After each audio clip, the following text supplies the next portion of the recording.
नमस्कार दोस्तों, decode exam में आप सभी का स्वागत है। कैसे हैं आप सभी लोग? आई होप आप सभी लोग अच्छे होंगे और अपनी पढ़ाई को बहुत बढ़िया तरीके से कर रहे होंगे। देखिए, आज हम लोग का जो सेशन है बहुत ही महत्वपूर्ण है और इस पर बहुत सारे कमेंट्स आते रहते हैं कि सर बुक लिस्ट का एक वीडियो बना दिया जाए। तो प्रीलिम्स के लिए जो बुक लिस्ट थी ऑलरेडी हमने उसको वीडियो उसको अपलोड करवा दिया गया है, वो आप लोग देख लीजिएगा। आज जो हम लोग डिस्कस करेंगे वो हम लोग डिस्कस करेंगे यूपी पीसीएस मुख्य परीक्षा यानी कि यूपी पीसीएस मेंस के लिए कौन कौन सी रेफरेंस बुक होती हैं जो आपकी परीक्षा के लिए महत्वपूर्ण होती हैं। तो पूरा सेशन ये इंपॉर्टेंट है, ध्यान से इसको सुनिएगा और जो भी बुक्स मैं बताऊं उनको नोट डाउन कर लीजिएगा आप लोग, ठीक है। तो सिलेबस पे हालांकि हमने पहले डिस्कस किया था, लेकिन थोड़ा सा आज हम लोग सिलेबस भी देखेंगे, प्लस उनसे संबंधित जो भी बुक लिस्ट होंगे यानी कि जो भी पुस्तकें होंगी उनको भी हम लोग देखने का प्रयास करेंगे। चलिए ठीक है, स्टार्ट करते हैं। सबसे पहले थोड़ा सा हम लोग सिलेबस को देख लेते हैं क्योंकि थोड़ा सा माइंड में आपकी चीजें क्लियर रहनी चाहिए। तो सिलेबस की अगर हम लोग बात करते हैं तो सिलेबस में सबसे पहला क्या है, सामान्य हिंदी है। और सामान्य हिंदी कितने नंबर की होती है? 150 अंकों की होती है। और आपको यह भी बात पता होगी कि मुख्य परीक्षा लिखित होती है, ध्यान रखिएगा, ठीक है। दूसरा निबंध होता है, इसमें निबंध कितने मार्क्स का होगा? निबंध भी जो है आपका 150 अंकों का होगा, यानी कि ये जो दो पेपर आपके होते हैं एसए के और हिंदी के, यानी कि हिंदी वाला और एसए वाला, ये 150 नंबर के होंगे। बाकी जो सामान्य अध्ययन के जितने पेपर बचेंगे आपके 6 पेपर, ये सारे के सारे कितने अंकों के होंगे? 200 के अंकों के होंगे, ध्यान रखिएगा इस पॉइंट को, ओके। तो सामान्य अध्ययन फर्स्ट यानी कि जो जीएस पेपर फर्स्ट होगा वह भी 200 नंबर का होगा और बाकी फर्स्ट से लेकर के 6 पेपर तक यानी कि यूपी स्पेशल तक के पेपर जितने भी होंगे वो 200 मार्क्स के होंगे, ध्यान रखिएगा, ठीक है। तो ये माइंड में आपने रखिएगा। और इसके बाद फिर आपका इंटरव्यू होता है, इंटरव्यू 100 मार्क्स का होता है, ध्यान रखिएगा। इसके पहले प्रीलिम्स ऑलरेडी हमने पहले आपको बता रखा है, तो उसको आप लोग देख लीजिएगा उस वीडियो को, ओके। चलिए आगे बढ़ते हैं हम लोग। अब मुख्य परीक्षा में सामान्य अध्ययन में हम बात करेंगे, डिस्कस करेंगे। उसके पहले मुख्य परीक्षा में सामान्य हिंदी आएगा और सामान्य हिंदी में कौन कौन से टॉपिक हैं, ये सारे टॉपिक हैं जिस पर ऑलरेडी हमने पहले डिस्कस कर रखा है, इसको आप देख लीजिएगा। बात आती है कि इस सामान्य हिंदी के लिए कौन सी बुक होनी चाहिए, और ध्यान रखिएगा कि मुख्य परीक्षा के लिए सामान्य हिंदी और एसए का जो प्रश्न पत्र है वो बहुत इंपॉर्टेंट होता है। इसमें मार्क्स जो है आप बहुत बढ़िया तरीके से खींच सकते हैं, ये आपके सिलेक्शन में बहुत अहम रोल प्ले कर सकता है, ध्यान रखिएगा। तो इसके लिए अगर हम लोग बुक की बात करते हैं तो 2 बुक का मैं नाम आपके सामने रख रहा हूं, उसको आप लोग ले सकते हैं। पहली बुक जो आपकी है वो है डॉक्टर हरदेव बहारी सर की, हरदेव बहारी जी की। ये बहुत ही अच्छे राइटर हैं, इनको आप सभी लोग जानते होंगे और पढ़ते भी होंगे जहां तक आर के अभ्यर्थी होंगे। तो एक हो गए हरदेव बहारी जी, इनकी बुक ले सकते हैं। दूसरी बुक जो है वो आप ले सकते हैं पीएन पांडे सर की, जिसको हम लोग कहते हैं पृथ्वीनाथ पांडे, ठीक है। तो दोनों पुस्तकों में से जो भी आपको सही लगेगा वो आप ले लीजिएगा, या जो भी आप कोई हिंदी के अच्छे बुक पढ़ते होंगे उनके माध्यम से आप पढ़ सकते हैं। ऐसा कोई जरूरी नहीं कि आप यही लें, लेकिन ये कुछ ऐसे बुक हैं जो ऑथेंटिक हैं, ऑथेंटिक राइटर हैं, इनको आप जो है ले सकते हैं, ठीक है। तो हिंदी के लिए बस इतना ही है, इतना पढ़ लेंगे आपका सारे कार्य जो है यहां से हो जाएगा। इसके अलावा डिकोड के एग्जाम के माध्यम से भी यूट्यूब पर जो है हिंदी के लेक्चर होते रहते हैं, तो उसके माध्यम से भी जो है आप लोग वहां से चीजों को टैकल कर सकते हैं, पढ़ सकते हैं, ठीक है। चलिए आगे बढ़ते हैं हम लोग। अब जो हमारा दूसरा पेपर होगा वो होगा हमारा एसए का, और इस प्रश्न पत्र में 3 खंड होंगे, जैसा कि आप लोग देख पा रहे होंगे। खंड का हो गया, ख हो गया, ग हो गया। तीनों खंडों से 3-3 टॉपिक आपको दिए जाएंगे और तीनों टॉपिक में से एक टॉपिक पर आपको एस्से लिखना होगा, यानी कि टोटल 3 एस्से को लिखने का होगा। प्रत्येक खंड से एक विषय पर 700 शब्दों में, ध्यान रखिएगा, बार बार ये कंफ्यूजन आपके दिमाग में न रहे, 700 शब्दों में निबंध लिखना होगा। प्रत्येक खंड कितने अंकों का होगा? 50 अंकों का होगा, यानी कि खंड का ये भी 50 अंकों का होगा, ये भी 50 का होगा और ये भी जो है आपका 50 अंकों का होगा, यानी कि टोटल जो है दरअसल कितने का अंकों का हो जाएगा? ये हो जाएगा टोटल 150 अंकों का। अब बात आती है कि इसमें कौन सी पुस्तक पढ़ें हम लोग। तो कोई भी पुस्तक आप इसमें पढ़ सकते हैं। ऐसे के लिए निशांत जैन सर की एक पुस्तक आती है, आप उसको पढ़ सकते हैं। Nishant Jain sir IAS officer हैं, आपको पता होगा, उनकी बुक आती है। सबसे अच्छी बात है कि कोटेशंस को अच्छे से नोट कर लीजिएगा। कोटेशन को नोट करने के बाद एस्से को लिखने की कोशिश करिएगा। और इसके लिए जो सबसे महत्वपूर्ण है वो है एडिटोरियल जो आता है, यानी कि अगर आप पेपर पढ़ रहे होंगे कोई भी, चाहे वो द हिंदू का हो, चाहे कोई हिंदी माध्यम का कोई पेपर हो, दैनिक जागरण हो या कोई अन्य पेपर हो, उनके जो आर्टिकल्स होते हैं उनको आप अच्छे से पढ़िए। जो भी मुद्दे होते हैं उन मुद्दों के नोट्स बनाइए और अपने विचार को वहां पर रखिए, कोटेशंस को नोट डाउन करिए। बस इतना ही कार्य आपको करना है, इसके अलावा कुछ नहीं करना है। बहुत कुछ और करना होगा तो इसके लिए योजना और कुरुक्षेत्र नामक मैगजीन आती है, उसको भी जो है आप लोग ले सकते हैं। योजना और कुरुक्षेत्र, इसको नोट डाउन कर लीजिएगा, योजना प्लस कुरुक्षेत्र। ठीक है, ये दोनों मैगजीन भी आपके एसए में काफी कुछ हेल्प कर देगी। यहां पर अच्छे अच्छे आर्टिकल्स निकलते रहते हैं, अच्छे अच्छे जो विषय होते हैं चर्चा में रहते हैं, उन पर जो है चीजें बताई गई होती है, तो इसके माध्यम से भी आप अपने एसए को लिख सकते हैं। ठीक है, तो ये हो गया आपका एसए वाला सेक्शन। अब हम लोग एंट्री करते हैं दरअसल सामान्य अध्ययन के पेपर फर्स्ट में। इसके लिए कौन कौन से बुक जो है आपको लेनी होती है। इसमें इस पूरे पेपर में मोटे तौर पर कितने विषय होते हैं? मोटे तौर पर आपका विषय होगा आर्ट एंड कल्चर का, यानी कि कला एवं संस्कृति का, मॉडर्न हिस्ट्री का, मॉडर्न हिस्ट्री के बाद आजादी के बाद भारत का होगा, इसके बाद विश्व का इतिहास इसमें आएगा, विश्व के इतिहास के बाद में भारतीय समाज का सेक्शन आएगा, और फिर आएगा इसमें अंतिम में जो आपका सिलेबस दे रखा है उसमें आपका रहेगा भूगोल वाला सेक्शन। इन पूरे पेपर के लिए आपको कौन कौन सी पुस्तकों को लेना है, सिलेबस ऑलरेडी हमने पहले समझा रखा है, इसलिए आज मैं दोबारा आपको नहीं समझाऊंगा। यहां पर खाली हम लोग पुस्तकों की ही चर्चा करेंगे, ध्यान रखिएगा। तो सबसे पहला पॉइंट आप लोग देख पा रहे होंगे, भारतीय संस्कृति के इतिहास में प्राचीन काल से लेकर के आधुनिक काल तक के कला, रूप, साहित्य एवं वास्तुकला के महत्वपूर्ण पहलू शामिल होंगे। अब ये आप एनसीईआरटी से भी कवर अप कर सकते हैं, ऐसा कोई रॉकेट साइंस नहीं है। लेकिन अगर आप इसके लिए अलग से पुस्तक पढ़ना चाहते हैं तो इसके लिए आप नितिन सिंघानिया सर की पुस्तक आती है, किसके लिए? आर्ट एंड कल्चर के लिए। ठीक है, नोट डाउन कर दे रहा हूं, आर्ट एंड कल्चर के लिए नितिन सिंघानिया, ये आप लोग नोट कर लीजिएगा, इस बुक को ले आइएगा आप लोग। ठीक है, नितिन सिंघानिया। और बाकी चाहे तो आप एनसीईआरटी से भी पढ़ सकते हैं, या जब आप लोग मॉडर्न हिस्ट्री को पढ़ रहे हो, मेडिवल हिस्ट्री को पढ़ रहे हो, एशियन हिस्ट्री को पढ़ रहे हो, तो वहां से जो मुद्दे कला से संबंधित होते हैं और बाकी अन्य मुद्दों से संबंधित होते हैं, संस्कृति से संबंधित मुद्दे होते हैं, वहां से भी आप कवर अप कर सकते हैं। तो चाहे तो पुस्तक के माध्यम से पढ़ लें या फिर जो है आप नितिन सिंघानिया के पुस्तक ले सकते हैं। दूसरा इसमें जो महत्वपूर्ण बड़ा सेक्शन होता है वो होता है आपका किसका? मॉडर्न हिस्ट्री का, यानी कि आधुनिक भारत का। और आधुनिक भारत के लिए आपने एक बहुत फेमस पुस्तक सुनी होगी जिसका नाम है स्पेक्ट्रम। क्या नाम है? स्पेक्ट्रम। इसको जो है आप लोग ले लीजिएगा। इसके जो राइटर हैं वो राजीव अहिरसा जी हैं, आपको पता होगा। स्पेक्ट्रम ये मेंस के पॉइंट ऑफ व्यू से लिखी गई है, हालांकि इसमें मेंस और प्लस प्री दोनों का कंटेंट आपको इसमें मिल जाता है।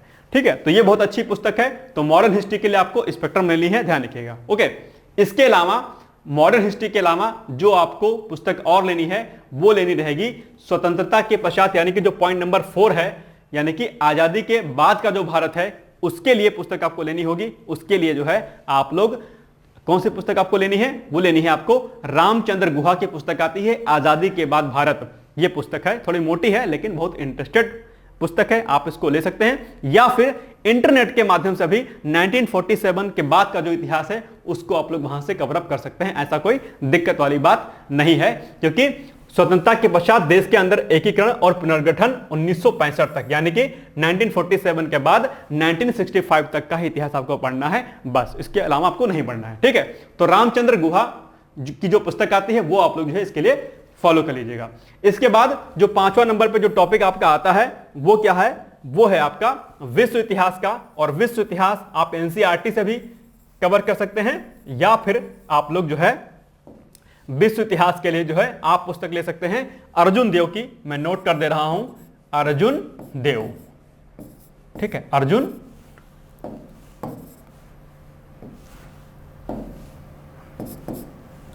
देव, ये विश्व के इतिहास के लिए जो है आपकी पुस्तक हो जाएगी। यहां से आप जो है विश्व इतिहास को कवर कर सकते हैं, ध्यान रखिएगा, इसको नोट कर लीजिएगा। इसके अलावा फिर जो आपका टॉपिक आएगा वो टॉपिक आपका आ जाएगा 6 नंबर से भारतीय समाज के बारे में।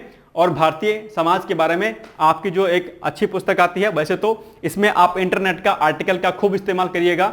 कहीं ना कहीं जो भी मुद्दे चल रहे होते हैं भारतीय समाज से संबंधित, चाहे वो बेरोजगारी हो, चाहे वो जनसंख्या का मुद्दा हो, महिला सशक्तिकरण का मुद्दा हो, शहरीकरण के लाभ और हानि के मुद्दे हो, जो भी सामाजिक मुद्दे भारतीय समाज से संबंधित होते हैं वो मुद्दे इसमें आते हैं। तो इसके लिए जो है आप चाहें तो राम आहूजा की एक पुस्तक आती है, मैं नोट डाउन कर ले रहा हूं, भारतीय समाज। इसके लिए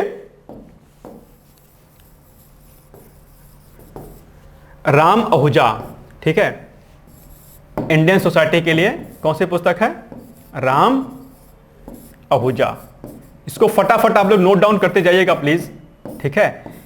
तो भारतीय समाज का सेक्शन आपका यहां पर कवर अप हो जाएगा और उसके बाद जो सेक्शन आपका आएगा वो सेक्शन आपका आएगा 10वें नंबर से ज्योग्राफी वाला। और इस ज्योग्राफी के लिए आप लोग प्लीज 11th और 12th क्लास की एनसीईआरटी को जरूर पढ़िएगा। और 11th और 12th क्लास की एनसीईआरटी आप पढ़ लेंगे तो काफी हद तक आपका सिलेबस कवर हो जाएगा। अगर आपको लगता है कि किसी पुस्तक को और पढ़ने की आवश्यकता है तो महेश वड़वाल की एक पुस्तक आती है, आप लोग इसको जो है ले लीजिएगा। यानी कि अगर बात भूगोल की होती है तो भूगोल के लिए जो आपको पुस्तक लेनी है, नोट डाउन कर दे रहा हूं मैं, भूगोल, और इसके लिए जो आपको पुस्तक लेनी है वो लेनी है महेश वर्णवाल सर की लेनी है, ठीक है, महेश वर्णवाल। अब इसमें एक कंफ्यूजन हो सकता है कि महेश वर्णवाल की कई सारी पुस्तकें आती हैं, एनसीईआरटी सार आता है, अलग अलग पुस्तकें आती हैं। तो महेश वर्णवाल की भूगोल की एक पुस्तक जो रहेगी उसमें लिखा रहेगा भूगोल एक समग्र अध्ययन। भूगोल एक समग्र अध्ययन के नाम से जो पुस्तक आती है भूगोल की महेश वर्णवाल जी की, उन्हीं को आपको लेना है बस। तो ये आपकी सारी बुक लिस्ट हो गई किसकी? पेपर फर्स्ट की, ध्यान रखिएगा। ओके, अब हम लोग आगे बढ़ते हैं थोड़ा सा।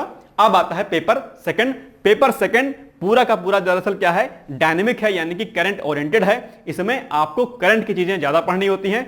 तो मोटे तौर पर इस पूरे पेपर में आपका पॉलिटी का सेक्शन होगा। पॉलिटी के सेक्शन के अलावा आपका कुछ सोशल इश्यूज और सोशल जस्टिस के पोर्शन होंगे। इसके अलावा आपको आईआर यानी कि इंटरनेशनल रिलेशन यानी कि अंतरराष्ट्रीय संबंध पढ़ना होगा।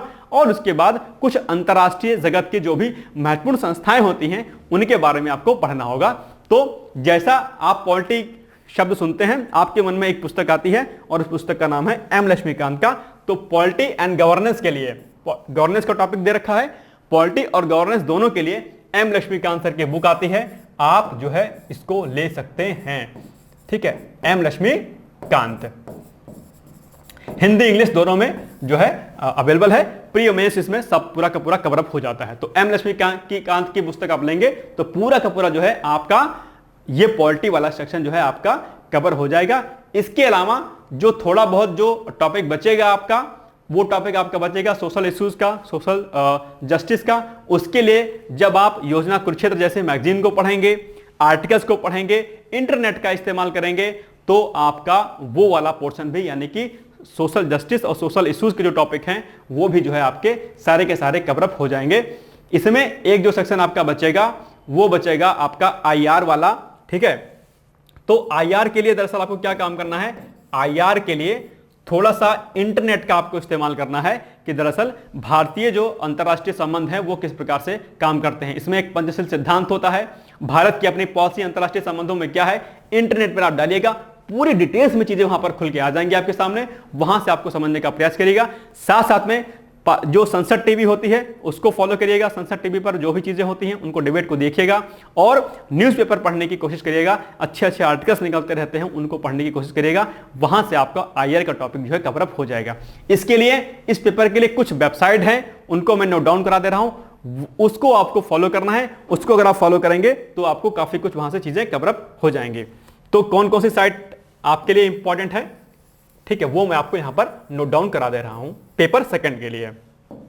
सबसे पहले जो वेबसाइट आपको इस्तेमाल करनी है वो इस्तेमाल करनी है आपको PIB, जिसको हम लोग बोलते हैं प्रेस इंफॉर्मेशन ब्यूरो। सरकारी साइट है ये, इसके माध्यम से आपको बहुत सारी जानकारियां डेली बिहार पे आपको मिलती रहेंगी। दूसरा साइट जो आपकी है वो है PRS की, यानी कि जो भी विधेयक अगर आप पारित होते हैं संसद में, जो भी अधिनियम बनते हैं, उनकी संपूर्ण जानकारी PRS पर अवेलेबल होती है। इसकी ओरिजिनल कॉपी और डुप्लीकेट कॉपी यानी कि जो नॉर्मल कॉपी होती है वो अवेलेबल होती है। उसको आप निकाल करके, प्रिंट आउट निकाल करके पूरे अध्यादेश के बारे में आप डिटेल्स जानकारी PRS के माध्यम से ले सकते हैं। इसके साथ साथ में संसद जो टीवी है, संसद टीवी को फॉलो करिए आप लोग, बहुत इंपॉर्टेंट है। यहां पर बहुत सारे डिबेट्स आते रहते हैं, उनको सुनिए। साथ साथ में आप लोग माई गवर्नमेंट जो साइट है उसको फॉलो करिए। और राष्ट्रपति जी हो गए, PM हो गए, इनके जो भी ट्विटर हैंडल होते हैं इनको आप लोग जो है फॉलो करिए। इनके माध्यम से बहुत सारी जानकारी आपको डेली बेसिस पे मिलती रहती है। साथ साथ में और जो भी साइट होती हैं अलग अलग, उनको आप जो है इस्तेमाल करिएगा, आपका काम वहां से बन जाएगा। तो ये साइट इसके लिए बहुत इंपॉर्टेंट है। और जो 2 मैगजीन इसके लिए इंपॉर्टेंट है वो है आपकी योजना और साथ ही साथ में दूसरी मैगजीन जो इंपॉर्टेंट है वो है आपका कुरुक्षेत्र का। ये 32-35 रुपए की मैगजीन आती है, इसको मंथली आती है दोनों मैगजीन। ये इसको आप पढ़ने की कोशिश करिएगा। आपको योजना कुरुक्षेत्र का फायदा आपको जो है क्या कहते हैं कई जगहों पर मिलेगा, एसएम भी मिलेगा और बाकी इन पेपर में भी मिलेगा आपको, ठीक है, ध्यान रखिएगा। तो योजना कुरुक्षेत्र ये चीजें आपको यहां पर जरूरी है, आपके लिए ध्यान रखिएगा, ठीक है। चलिए आगे बढ़ते हैं हम लोग। अब हम लोग आते हैं दरअसल सामान्य अध्ययन का जो आपका थर्ड पेपर है, ठीक है, सामान्य अध्ययन का थर्ड पेपर। देखिए सेकंड पेपर में मैंने आपको बताया था कि अंतरराष्ट्रीय संस्थान वगैरह भी है। अब अंतरराष्ट्रीय संस्थान वगैरह भी आप इसके लिए सेकंड पेपर में आप गवर्नमेंट की जो साइट होती है उसको छोड़ दीजिएगा। यहां पर जो है आप अलग अलग जो है चीजों को वेबसाइट पर डालिएगा, जैसे कि WTO हो गया, IMF हो गया, ठीक है, इन सभी को आप साइट पे डालिएगा, विकिपीडिया के माध्यम से खुलेगा और वहां पर आप जो है अलग अलग तरीके से इसके नोट्स बना लीजिएगा। कोशिश हम करेंगे कि पेपर सेकंड में जो छोटे टॉपिक हैं, चाहे वो गवर्नेंस का हो गया, सोशल इश्यूज का हो गया, सोशल जस्टिस का हो गया, IR के कुछ बेसिक होंगे, ये मैं आपको बाद में धीरे धीरे करके यूट्यूब के माध्यम से आपको मैं करा दूंगा। तो आपको कहीं ज्यादा भटकने की आवश्यकता भी नहीं होगी। हर एक ऑर्गेनाइजेशन के बारे में मैं आपको अलग से छोटी छोटी जानकारी आपको मैं प्रोवाइड करा दूंगा, क्योंकि इस पर कोई स्पेशल नोट्स मार्केट में इतने अच्छे आते नहीं है, ठीक है। तो वो मैं आपको बढ़िया तरीके से प्रोवाइड करा दूंगा। तो उसके लिए आप लोग जो है दरअसल निश्चिंत रहिएगा। बस जो मैंने वेबसाइट और जो चीजें बताई हैं उसको आप लोग फॉलो करने की कोशिश करिएगा, ठीक है।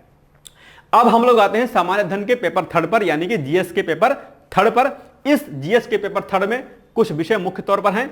सबसे पहले विषय इसमें आएगा इकोनॉमिक्स का, दूसरे विषय पर आएगा आपका साइंस एंड टेक का, यानी कि विज्ञान एवं प्रौद्योगिकी का। इसके अलावा फिर पर्यावरण का आएगा, फिर आपदा प्रबंधन यानी कि डिजास्टर मैनेजमेंट का आएगा, और फिर आएगा छोटा सा सेक्शन आपका इंटरनल सिक्योरिटी का, यानी कि आंतरिक सुरक्षा का।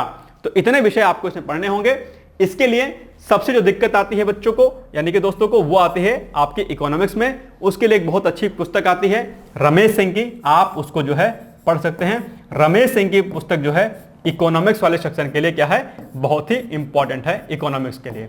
ये नोट डाउन कर लीजिएगा, ठीक है, रमेश सिंह, ठीक है।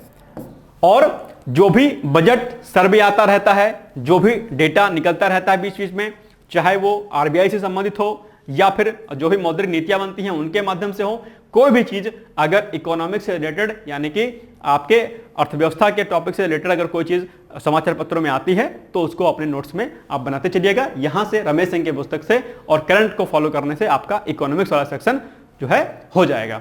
इसमें इसके अलावा जो है थर्ड पेपर में आपका साइंस एंड टेक का सेक्शन आता है, और साइंस एंड टेक वाले सेक्शन में आपको बहुत सारी चीजें पढ़नी होती हैं। हालांकि साइंस एंड टेक का जो टॉपिक है वो कहां से शुरू होगा, टॉपिक नंबर आपका 10 से शुरू होगा, ठीक है, साइंस एंड टेक।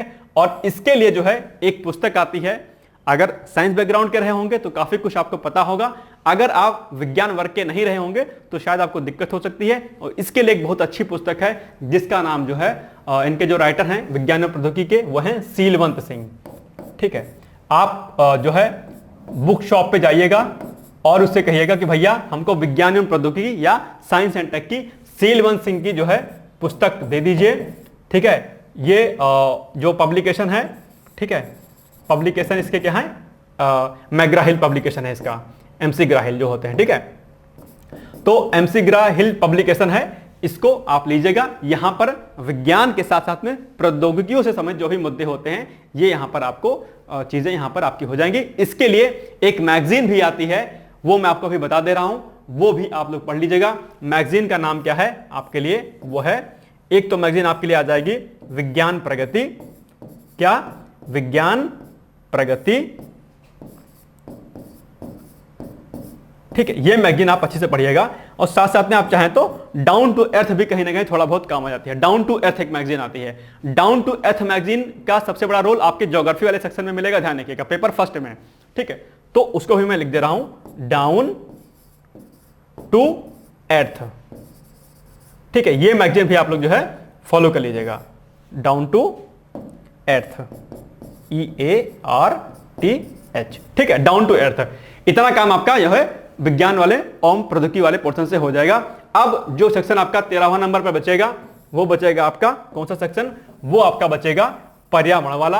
पर्यावरण के लिए जो पुस्तक मैंने आपको बताई थी प्री में, वही बुक आपकी काम आएगी। पर्यावरण के लिए जो है आप क्या आपको क्या काम करना है 13 नंबर के लिए? पीडी शर्मा एक राइटर हैं, ठीक है, हिंदी इंग्लिश दोनों में इनकी पुस्तक आती है एनवायरमेंट की। एनवायरमेंट एवं इकोलॉजी यानी कि पर्यावरण एवं पारिस्थितिकी के नाम से पुस्तक आती है पीडी शर्मा सर की। बहुत अच्छी बुक है और ये आपके लिए फायदेमंद है, क्योंकि मेरी एमएससी इसमें रही है, इसमें मैंने इसको पढ़ा है, तो आप लोग इसको फॉलो कर सकते हैं। बहुत ही बेहतरीन पुस्तक है, तो इसको आप लोग जो है ले सकते हैं। साथ साथ में सीपीसीबी की जो साइट होती है, जिसको हम लोग बोलते हैं सेंट्रल पॉल्यूशन कंट्रोल बोर्ड, और पर्यावरण से संबंधित जितने भी मुद्दे जो है आर्टिकल्स के फॉर्म में निकलते रहते हैं, या अगर कोई कॉन्फ्रेंस अगर होती है, चाहे जो पेरिस समिट से हो, चाहे कॉप समिट हो, कोई भी समिट होती है, उससे संबंधित अगर कोई आर्टिकल आता है, कोई कॉन्फ्रेंस होती है, तो उस पर भी आपकी पैनी नजर होनी चाहिए। यानी कि पेपर थर्ड जो है वो भी करंट ओरिएंटेड है। ध्यान रखिएगा कि इस पर करंट की चीजें ज्यादा आती हैं, इस बात को आपको नोट कर लीजिएगा। तो यहां से आपका ये क्या कहते हैं, आपका एनवायरमेंट वाला सेक्शन आपका कवर हो जाएगा। इसके अलावा इसमें 2 सेक्शन बड़े और बचेंगे। एक बचेगा आपका कौन सा? एक बचेगा आपका आपदा प्रबंधन वाला 14 नंबर टॉपिक, और एक बचेगा 15 नंबर का टॉपिक, 15 नंबर और 16 नंबर, और साथ साथ में जो है 17 नंबर। ये आपदा प्रबंधन के साथ साथ में इंटरनल सिक्योरिटी यानी कि आंतरिक सुरक्षा का पोर्शन है। इसके लिए जो है एक बहुत ही अच्छी पुस्तक आती है, नोट डाउन तुरंत कर लीजिएगा। आईपीएस अशोक कुमार और साथ साथ में एक राइटर के सामने और जुड़े हैं विपुल कुमार, ठीक है। तो मार्केट में जाइएगा और बुक शॉप पे तुरंत कहिएगा कि भैया हमको डिजास्टर मैनेजमेंट की पुस्तक लेनी है, तो तुरंत आपको जो है ये पुस्तक निकाल के दे देगा आईपीएस अशोक कुमार और विपुल कुमार की, ठीक है। तो यहां से आपका एक पोर्शन कवर हो जाएगा। एक 18वां नंबर टॉपिक थोड़ा सा बचेगा इसमें, कृषि बागवानी वानिकी एवं पशुपालन। ये दरअसल रमेश सिंह वाली पुस्तक में हो जाएगा। बाकी अगर आप आर्टिकल वगैरह पढ़ते रहेंगे योजना कुरुक्षेत्र, तो 18 नंबर का जो टॉपिक आपका बचा है इसमें पेपर थर्ड में, ये भी आपका कवर हो जाएगा। अब इसमें जो नेक्स्ट आपका पेपर आएगा वो आएगा पेपर 4, और पेपर 4 में दरअसल आपके 2 सेक्शन होते हैं, एक सैद्धांतिक पोर्शन थ्योरी वाला, दूसरा केस स्टडी का, ठीक है। इसके लिए आपको जो पहली जो पुस्तक आपको पढ़नी है पहले पोर्शन के लिए, वो पढ़नी है आपको 2 पुस्तक इसमें आती हैं अच्छी। एक आती है सुब्बा राव जी की, ठीक है, सुब्बा राव की, आप उसको पढ़ सकते हैं, ठीक है। इसके अलावा लेक्सिकॉन की भी बुक आती है, तो उसको भी आप फुलफिल कर सकते हैं लेक्सिकॉन की, ठीक है। लेक्सिकन की जो आपको सही लगे सुब्बा राव की ले लीजिएगा, या फिर आप ले लीजिएगा किसकी? 2nd नंबर पे लेक्सिकॉन की, ठीक है। दोनों पुस्तक में से जो आपको सही लगेगी। इसके अलावा इसमें जो केस स्टडी का मुद्दा रहेगा, यानी कि जो 8वां नंबर रहेगा, ठीक है, इस 8वें नंबर के लिए हम लोग केस स्टडी को जो है अलग से कुछ पत्रिका के फॉर्म में जो है आप लोग को बाद में प्रोवाइड करा देंगे डिकोड के माध्यम से, वहां से आप उसको कर लीजिएगा। साथ साथ में जो है अगर समय रहा, सब कुछ ठीक रहा, तो केस स्टडी जो महत्वपूर्ण केस स्टडी होते हैं उसको भी हम लोग यूट्यूब के माध्यम से करा देंगे, डिकोड के चैनल के माध्यम से। तो आप लोग केस स्टडी को वहां पर धीरे धीरे करके करना शुरू कर दीजिएगा, आपका वहां से केस स्टडी वाला भी हो जाएगा, ठीक है।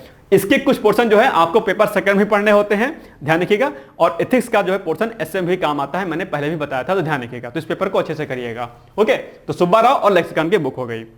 अब पेपर 5वां और 6ठा बचता है, यानी कि आपका जो पुस्तक बचती है, यानी कि जो आपका सिलेबस बचता है वो बचता है यूपी स्पेशल का, उत्तर प्रदेश विशेष का। और ये पेपर दोनों ही पेपर जल्दी ही में, यानी कि अभी जो है हाल ही में इंट्रोड्यूस हुआ है, और इसके लिए अभी कोई खास पुस्तकें तो नहीं है, लेकिन जो कुछ पुस्तकें हैं इसके लिए आप कोशिश करिएगा कि उत्तर प्रदेश की जो भी साइट होती हैं, वेबसाइट गवर्नमेंट की हैं, आप उनको फॉलो करिएगा, ठीक है। उत्तर प्रदेश के में जो भी सीएम हैं आपके माननीय योगी आदित्यनाथ जी, उनकी साइट को, उनके ट्विटर हैंडल को आप जो है क्या कहते हैं फॉलो करिएगा। और साथ ही साथ में जो है राकेश सारस्वत जी की एक बुक आती है, आप इसको भी ले सकते हैं पेपर 1st के लिए भी और पेपर 2nd के लिए भी। ध्यान रखिएगा, पेपर 1st और प्लस पेपर 2nd दोनों के लिए जो है राकेश सारस्वत की बुक आती है, आप इसको जो है फॉलो कर लीजिएगा, राकेश सारस्वत। और सबसे जो बढ़िया तरीका होता है पेपर 1st के लिए भी, यानी कि ये जो पेपर आपका 5वां नंबर है यूपी स्पेशल का, और 6ठा जो पेपर है आपका लास्ट वाला, इसके लिए राकेश सारस्वत की बुक आती है। लेकिन इसके अलावा मैं आपको एक सबसे बेहतर तरीका बता रहा हूं कि उत्तर प्रदेश की साइट जो भी होती है उसको फॉलो करिएगा। साथ साथ में जितने टॉपिक आप देख रहे होंगे, अगर इन टॉपिक्स को आप सीधे तौर पर सीधा यहां से कॉपी करिए, सीधा गूगल पे डालिए और उसकी पूरी विकिपीडिया खुल जाएगी, पूरी डिटेल्स खुल जाएगी। आप उसके नोट्स बना लें, किसी पुस्तक को आपको पढ़ने की आवश्यकता होगी ही नहीं। कोई दिक्कत आपको, कोई समस्या आपको इस पेपर में नहीं होने वाली है, यूपी स्पेशल वाले में। यही नहीं बल्कि जो भी पेपर होंगे, कोई भी टॉपिक होगा, सीधे तौर पर जो है क्या कहते हैं, आप इसको इंटरनेट पर डालिएगा, वहां पर जो है आपकी चीजें खुल के आ जाएंगी सामने। ठीक है, तो डरने की आवश्यकता नहीं है। जैसे कि उत्तर प्रदेश में राष्ट्रीय उद्यान एवं वन्यजीव अभ्यारण्य का टॉपिक दे रखा है 14 नंबर का। आपको कुछ नहीं करना है, सीधा यहां से उठाना है, अपने गूगल में डालना है, पूरी डिटेल्स इसकी आ जाएगी, नोट बना लीजिए, किसी पुस्तक को पढ़ने की आवश्यकता ही नहीं है। ट्विटर हैंडल को फॉलो करिए, गवर्नमेंट के वेबसाइट को फॉलो करिए, वहां पर बहुत सारी जानकारी दे रखी है, आर्टिकल्स को पढ़िए, आपका काम बन जाएगा। तो टेंशन लेने की आपको आवश्यकता नहीं है। ये कुछ मैंने वेबसाइट, कुछ पुस्तकों के नाम आपको बताए जो यूपी पीसीएस मुख्य परीक्षा में काम आएंगे, और यही पुस्तकें लगभग आपको प्री में भी काम आती है, ध्यान रखिएगा। ठीक है, तो ये हो गया आपकी बुक लिस्ट। आई होप आपको वीडियो अच्छा लगा होगा और इन सारी पुस्तकों का चयन कर लीजिएगा। ठीक है, हालांकि ऐसा नहीं कि जो पुस्तक मैंने बताई यही आपको पढ़नी है। अगर विकल्प के तौर पर अगर आपको कुछ और भी बुक आपको अच्छी लगती हैं तो आप उनको भी फॉलो कर सकते हैं, बशर्ते वो बुक आपकी ऑथेंटिक होनी चाहिए। ये सबसे अहम है, ध्यान रखिएगा। बाकी इंटरनेट का जितना आप इस्तेमाल करेंगे सामान्य धन के लिए, उतना ही आप के लिए जो है वो लाभकारी सिद्ध होगा। ठीक है, पर मिलते हैं बाद में कुछ नए सेशन के साथ। तब तक के लिए जय हिंद, जय Bharat. Thank you so much, bye bye, take care.